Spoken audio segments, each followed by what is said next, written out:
Assalamualaikum warahmatullahi wabarakatuh. Alhamdulillahilladzi hadana lihadza wa ma kunna linahtadiya laula an hadana Allah. Asyhadu an la ilaha illallah, asyhadu anna Muhammadan abduhu wa rasuluh. Allahumma salli ala sayyidina Ahmad, sayyidina Muhammad wa ala alihi wal mahdi khalifatihi wa sallim. Amma ba'du. Bapak, saudara, sahabat dimuliakan Allah, judulnya cuma tips dan trik ya, bukan praktek. Kalau praktek saya nggak cukup waktunya ya. Kalau praktek, Bapak bisa nangis-nangis nanti ya. Ini tips aja ya, karena waktu kita pendek. Nangis itu belum tentu khusyuk. Khusyuk itu bahasa Arab adalah ketundukan. Itu arti khusyuk. Kenapa dia tunduk? Karena dia segan. Kenapa dia segan? Karena dia kenal siapa yang disegani. Itulah inti dari khusyuk. Jadi kalau diringkas, apa itu khusyuk? Menghormati yang dikenal. Baru matanya tertunduk. Surah Al-Ghasyiyah menyebutkan wa absaruha khasyi'ah. Pada hari kiamat yang disebut ghasyiyah, mata-mata tertunduk, tidak ada yang berani melihat ke atas. Melihat ke depan pun dia tidak berani. Dia tertunduk semua ketika diadili oleh Allah Subhanahu wa ta'ala, karena dia mulai tahu siapa yang mengadilinya. Jadi jalan pintas untuk khusyuk cuma satu, nggak usah pakai teori macam-macam. Cuma jalan pintas ini harus dicari sendiri. Cari gurunya. Kenali yang engkau sembah. Sembah itu bahasa Melayu, Pak. Artinya mengekspresikan rasa hormat. Menunjukkan kerendahan diri, lalu menyanjungkan pujian kepada yang maha terpuji. Itu dia menyembah. Maka kami dulu di Sumatera Barat, di Minangkabau, sebelum ada orang nikahan tuh ada namanya sambah menyembah. Bukan berarti datuk nyembah datuk. Nyembah dalam artian bahasa agama, tapi sembah dalam artian takzim. Maka sembah itu artinya takzim, mengagungkan. Bagaimana mungkin kita mengagungkan orang yang kita tidak kenal? Bisa nggak Pak mengagungkan orang yang tidak kita kenal? Tadi Ustadz Dwi cerita, saat kami ziarah kepada Syekh Abdul Somad Al-Falembani di Thailand, beliau bersama gurunya, Ustadz Ahmad Idris, Ustadz Hadi. Orang nggak tahu, beliau kan kalau lagi di luar bajunya biasa, sarung, baju koko, ya, kopiahnya nggak dipakai serban. Dikira jamaah biasa. Disuruh-suruh oleh jamaah, fotoin saya. Kurang tinggi. Dan beliau lakukan semua. Besok ada yang colek, kamu tahu di Palembang. Langsung mereka tanya-tanya, searching jadwal-jadwal. Wah betul ini Ustadz Hadi ini. Walhasil besok minta maaf. Maaf itu bentuk dari sembah. Respect. Udah paham ilustrasinya? Ya. Jadi kita ini kurang ajar kepada Allah, kurang adab kepadanya, karena kita tidak kenal siapa dia. Jadi kapan kita akan menghargainya? Kapan kita betul-betul khusyuk menyembahnya? Jika kita tahu tiada satu butir di alam semesta kecuali di situ ada percikan dari wujud-wujudnya. Percikan dari kalamnya kun, atau hembusan dari zatnya yang maha suci. Inilah cara khusyuk paling ringkas, tapi cari gurunya sendiri. Gimana cara untuk merasakan ini? Gak mungkin instan, barang instan, pulangnya instan, perginya instan. Maka dalam thariqah ahli zikir ada namanya tahapan talqin. bimbingan menanam biji zikrullah, cinta kepada Allah di kalbu murid. Ya, cari gurunya. Gurunya harus guru yang sudah berbuah kalimah thayyibah dalam dirinya. Allah menyebutkan dalam surat Ar-Ra'd tentang zikir kalbu. Di surat Ibrahim, kalimah thayyibah disebut dengan syajarah thayyibah. Kalimat zikir itu disebut dengan pohon. Pohon itu kalau tidak dirawat jadi nggak Pak? Kalaupun tumbuh, tumbuhnya tidak jelas buahnya. Tapi jika ada pohon, ditanam, dirawat, dipupuk, buahnya bagus atau tidak? Bagus. Karena tidak pernah menanam, kita biarkan aja biji-biji bertebaran. Coba lihat biji jagung kalau bertebaran, dia tidak dibenamkan ke dalam tanah, dia tetap merasa tinggi. Saya biji jagung. Tumbuhlah dia, akarnya tidak menancap, buahnya pun nanti tidak bagus. Maka kalau ingin menancapkan nama Allah di kalbu, harus menyatakan kepada guru, wahai Tuan Guru, terima aku jadi muridmu. Itulah pembenaman diri. Itulah yang disebut dengan kontrak belajar. Itulah baiat sebenarnya. Tapi baiat hakiki hanya kepada Nabi, atau di akhir zaman kepada Imam Mahdi. Kepada guru, baiat itu berarti kontrak belajar, kita mengaku sebagai murid, supaya dia menanam di kalbu kita. Ada caranya Pak menanam itu. Kalau bukan orang yang tidak pernah belajar menanam, hasil tanamannya gimana Pak? Gak mungkin. Ada anak jurusan pertanian tapi gak pernah praktek, gimana? Jadi gak? Lebih sukses orang-orang petani di kampung. Ada orang belajar ilmu kedokteran tapi tidak pernah koas. Dapat izin gak dia? Gak dapat izin. Hati-hati juga pentalkin palsu. Ya, mursyid palsu, hati-hati. Ini zaman Nabi mengatakan akan muncul salasuna dajjalun. 30 ini menunjukkan ungkapan banyak. Akan banyak pembohong-pembohong.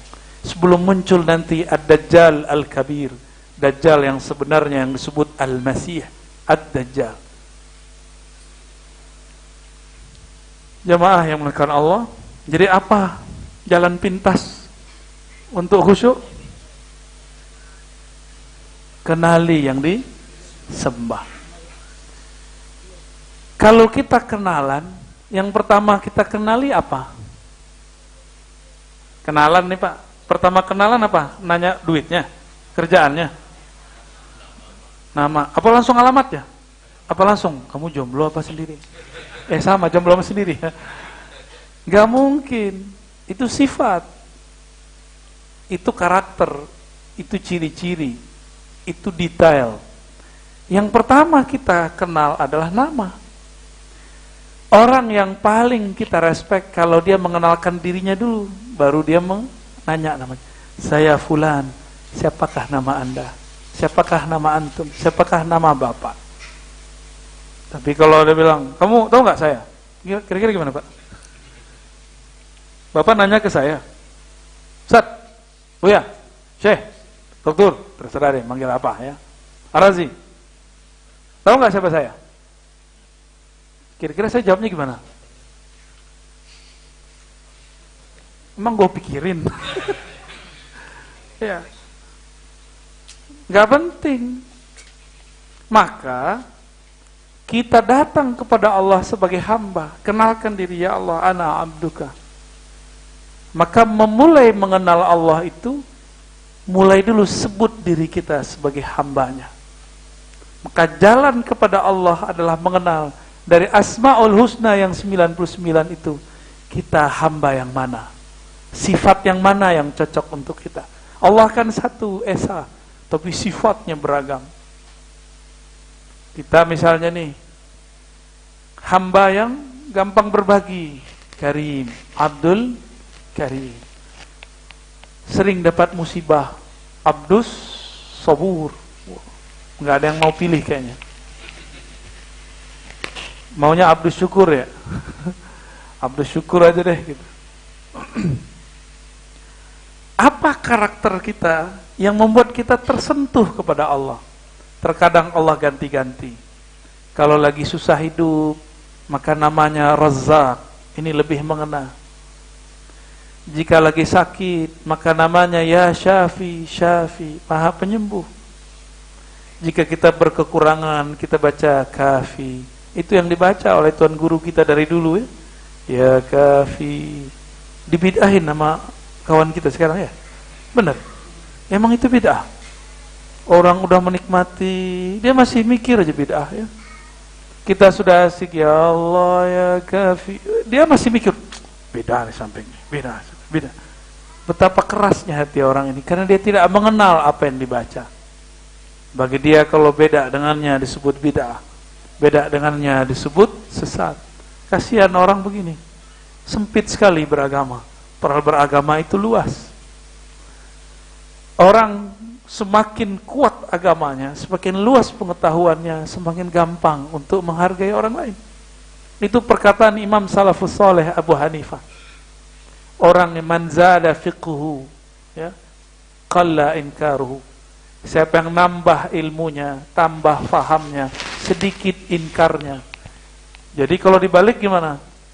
Yang banyak ingkarnya, yang banyak nyalah-nyalahinnya, berarti banyak jahilnya, kurang ilmunya, bukan kurang lagi, emang jahilun murakkab. Udah jahil ngerasa alim, udah jahil nggak ngerti ilmu merasa alim, ya. Kalau bahas ntar kalbu kita keras lagi Pak. Kenalkan diri ini hamba. Itulah makna man arafa nafsahu faqad arafa rabbahu. Siapa yang kenal diri, kenal Allah. Imam Ibnu Qudamah, Najmuddin Ibnu Qudamah menerjemahkan dengan kalam yang lain. Man arafa qalbahu wa arafa rabbahu. Siapa yang kenal kolbunya, maka dia kenal yang bolak-balik kolbunya.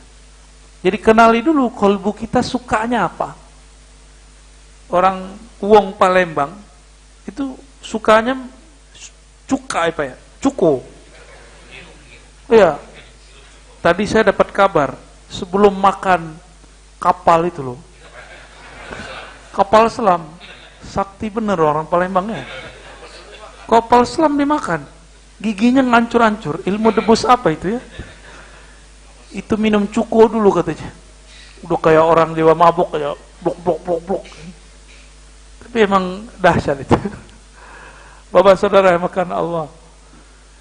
Kalau kita sudah kenal selera kita, kita cari mana yang bisa memuaskan selera. Benar. Kalau perlu antri di restonya, kalau perlu kita nunggu di kasirnya.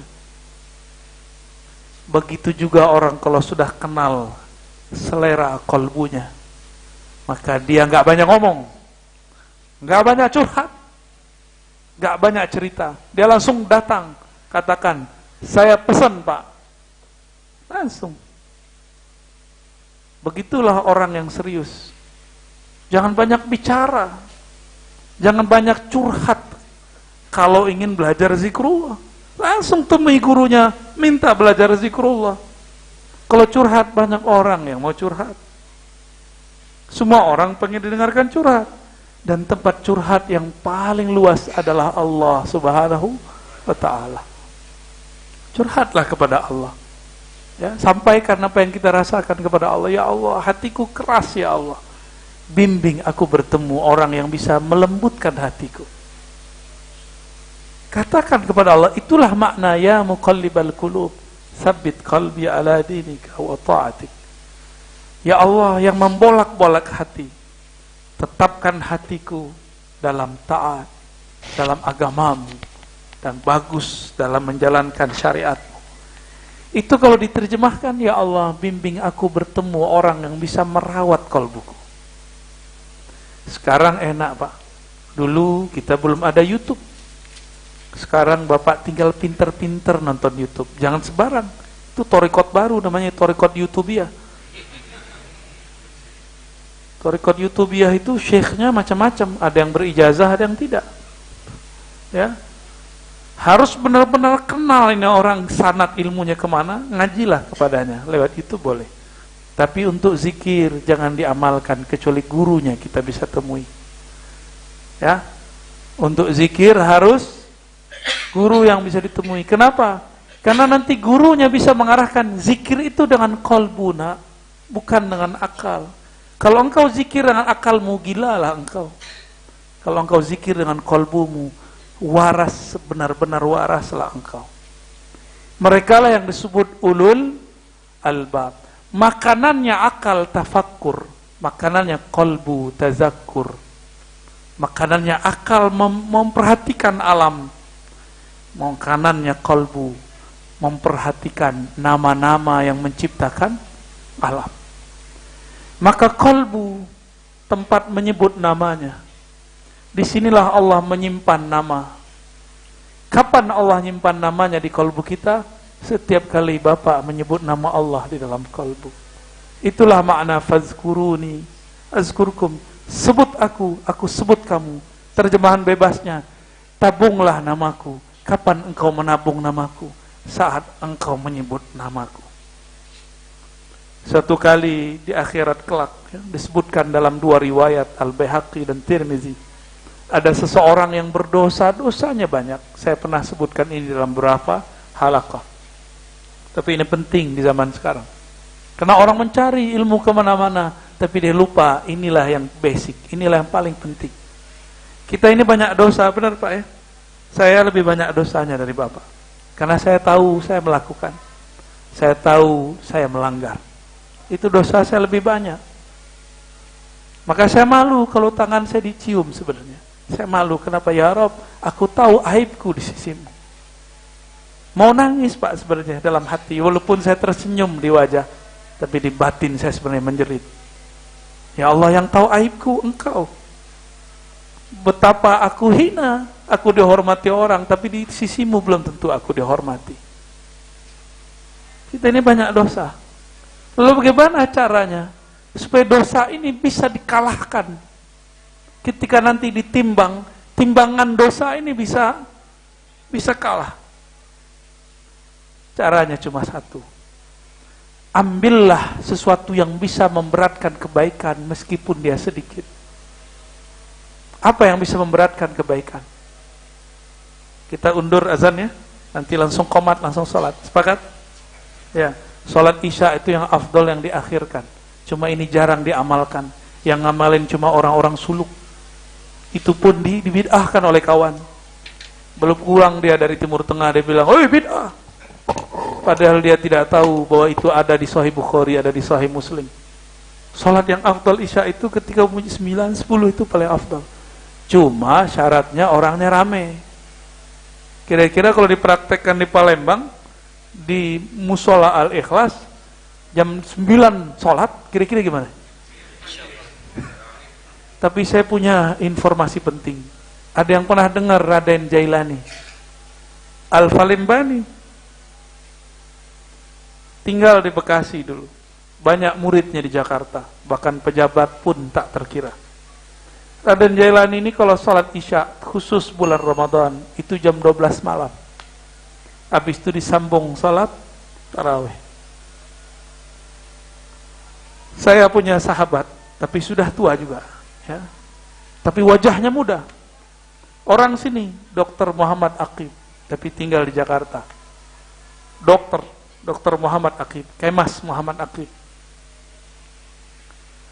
Beliau ini murid dari Raden Jailani. Apa kata beliau? Setiap saya pergi sholat ke Bekasi, di pesantren, di majelisnya Raden Jailani, tidak ada satu nyamuk pun. Nyamuk aja gak berani datang Pak. Nyamuknya udah capek, udah ngantuk. Udah jam 12 soalnya. Nyamuknya udah gak sanggup lagi terbang, kedinginan dia. Ya. Di saat itu orang pada sholat. Satu kali Pak Dokter Akib ini cerita kepada saya. Kami sholat, bulan Ramadan, saya lupa itu ganjil atau tidak. Dia ngomong gitu. Ketika saya menoleh ke belakang, kayak gini Pak, noleh ke belakang, nggak ada temboknya. Nggak ada temboknya. Dia melihat makhluk putih-putih sholat sejauh mata memandang. Dia bingung, itu tanggal berapa? Saya bilang, Pak dokter, itu malam Lailatul Qadar. Itu malam Lailatul Qadar. Tanazzalul malaikatu warruh. Pada saat itu malaikat-malaikat turun dan bersamaan dengan ar-ruh. Turun, itu yang dia saksikan. Yang dia saksikan bukan dengan mata ini. Dia saat itu sedang asik di alam kolbiahnya. Kolbu itu tempat berzikir. Kolbu itu tempat pertarungan antara iblis dan malaikat. Jadi kolbu kita ini setiap detik itu berebut antara iblis dan malaikat, ingin memasukkan informasi. Setiap kali hamba zikrullah, hamba ikut majlis, maka di kolbunya ada tameng menghalangi bagian kiri iblis. Setiap kali dia zikrullah, maka terbukalah bagian untuk malaikat. Masuklah kabar-kabar malaikat, masuklah nur malaikat. Tapi jika dia lalai, apa yang terjadi? Terbukalah bagian untuk iblis. Masuklah dia ke dalam. Dia suntikkan racun-racun dari darahnya, dari telinganya, dari pandangannya, dan semuanya. Itulah sebabnya kenapa kita gampang suuzon melalui mata. Gampang menggunjingkan lewat telinga. Karena di kolbu tidak ada bentengnya. Karena kita banyak dosa. Enggak dosa di mata, dosa di telinga. Enggak di telinga, dosa di lidah. Enggak di lidah, dosa di tangan, di kaki, di kemaluan, di perut. Di semuanya kita punya dosa. Maka kita enggak usah merasa sok suci. Kita datang saja kepada Allah. Tidak usah curhatkan juga masa lalu kita kepada orang. Nanti kita ketahuan aibnya di depan orang. Curhatkan kepada Allah. Itulah yang disebut taubat. At-taubatu an-nadamu taubah. Orang pengaku menyesal di hadapan Allah, itulah taubat sebenarnya. Karena dosa kita banyak, sholat tidak khusyuk. Iya. Udah berapa tahun Bapak belajar sholat? Enggak khusyuk juga. Udah berapa tahun ngaji rukun 13? Enggak ada efeknya. Udah ngaji ilir mudi, utara, selatan, timur, barat, enggak khusyuk. Tapi dia saat lupa pengen khusyuk, Allah kasih getaran-getarannya. Pernah ngalami? Pernah ngalami bergetar sholat? Di saat kita lupa kita pengen khusyuk. Berarti Allah memang menahan khusyuk itu. Suka-suka dia kasih. Kapan orang dikasih khusyuk? Di saat dia tidak bernafsu untuk khusyuk. Nah, coba itu dibawa Pak setiap mau sholat. Jangan nafsu mau khusyuk. Pasti bisa khusyuk setiap sholat. Kenapa? Kita mau bertemu Allah. Allah nggak usah ditemui juga karena dia selalu bersama hambanya. Wa huwa ma'akum aina ma kuntum. Maka kita harus memasukkan kalimah yang berat di kolbu. Apa kalimah yang berat di kolbu? Yang dulu Nabi Musa pernah berkalam-kalam kepada Allah, ya Rabb, hadis Tabrani, kalau tadi Baihaqi. Yang Baihaqi belum saya selesaikan riwayatnya. Khususkanlah aku dengan zikir-zikir untuk mengingatmu ya Rabb. Lalu Allah SWT mengatakan, ya Musa, qul la ilaha illallah. Bacalah la ilaha illallah. Apa kata Sayyidina Musa? Ya Rabb, ini zikir saya sudah tahu, umatku juga sudah tahu, nabi-nabi terdahulu juga sudah tahu. Khususkanlah aku dengan satu zikir. Apa kata Allah? Ya Musa, coba engkau lihat, kalimah ini jika ditimbang dengan langit dan bumi, lebih berat kalimah ini. Dilihat oleh Sayyidina Musa, kalimah la ilaha illallah ditimbang dengan langit dan bumi, mana yang lebih berat? Lebih berat kalimah satu saja, la ilaha illallah. Di hadis Imam Baihaqi disebutkan bahwa ada seseorang tidak punya amal baik. Semua kesalahannya di print pakai sijil, pakai kertas, laporannya sepanjang mata memandang bahwa dia punya maksiat di sepanjang jalan. Dia punya kesalahan di sepanjang waktu. Dia punya keburukan di setiap tempat. Di mana aja dia berada, dia buat maksiat. Tapi sesaat sebelum dia mau wafat, dia bertemu ahli zikir, mengajarkan dia satu zikir. Tapi malaikat tidak tahu zikir ini. Kenapa? Zikirnya tidak di lisan. Zikirnya di mana? Zikirnya di kolbu. Maka malaikat azab langsung tarik, ini bagianku. Dia ahli neraka. Ketika malaikat baru memegang, tiba-tiba Allah berkalam, wahai para malaikatku, tunggulah. Apakah kalian sudah menimbang isi kolbunya? Bukalah dadanya, siapa tahu di kolbunya ada sesuatu kebaikan.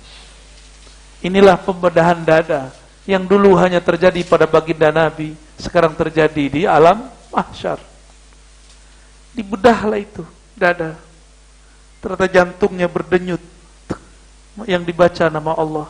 Bunyi denyutnya Allah, Allah, Allah. Begitu Allah, Allah. Malaikat bingung. Loh, ada nama Allah di kolbunya. Ada nama Allah di kolbunya. Apa kata Allah? Timbang jantungnya yang ada namaku dengan semua kesalahannya. Kita baca, itulah awal sholat. Allahu Akbar. Allah Maha Besar. Timbanglah satu kalimah ini dengan semua kesalahan. Habis semua kesalahan. Langsung begini Pak Jadian. Malaikat azab yang tadi sudah memegang, dia kemudian melepas. Malulah dia. Ternyata malaikat tidak tahu isi kolbu manusia yang terdalam. Yang dia tahu cuma qalibnya, kalbu yang bernama fuad, lub dia tidak tahu. Yuhasibkumullah, yang menghisab langsung siapa?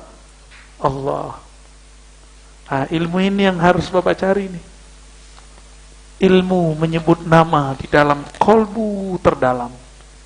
Sehingga tubuh ini terguncang dengan sakitnya kematian. Dia tidak terguncang. Ala bidzikrillah tatmainnul qulub. Hanya dengan menyebut namanya, kolbu menjadi tenang.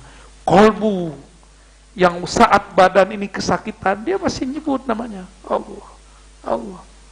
Bahkan kalau orang sakit, jika di kolbunya nyebut nama Allah, ahnya berarti ya Allah. Itu dia nyebut nama Allah sebenarnya. Kok serius amat sih? Sayanya yang serius ya, mohon maaf. Ini akibat kalau nama masuk sekali saja di kolbu, maka kata-kata pun jadi berat. Jadi kenapa Bapak ini ngomong sama anak gak ada terima? Karena kita ngomong di kolbu tidak ada namanya.